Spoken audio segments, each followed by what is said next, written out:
મને જે તકલીફ હતી પથરીની, કમળાની ને આ મહિના દિવસથી જે વધારે તકલીફ થઈ એટલે સાહેબ ને ઉપકા ને કાંઈ ખાવાનું પચતું નહોતું, ઉલટી ઉપકા ને કમળાથી શરૂઆત થઈ અને પથરી હતી.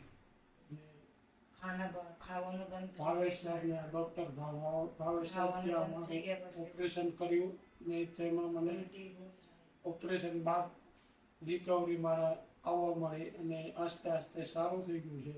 આજે મેં જે સ્ટેન્ડ સર મૂકેલું હતું એ સ્ટેન્ડ પણ કઢાવ્યું ને અત્યારે બિલકુલ એકદમ સરસ સારું મજાનું થઈ ગયું છે. 4 મહિના થઈ ગયા છે. હવે વચમાં મારે એક બીજું ઓપરેશન હતું પિતાશ્રીનું. અત્યારે અમે ઓપરેશન કર્યા પછી મને રિકવરી સરસ થઈ ગઈ છે.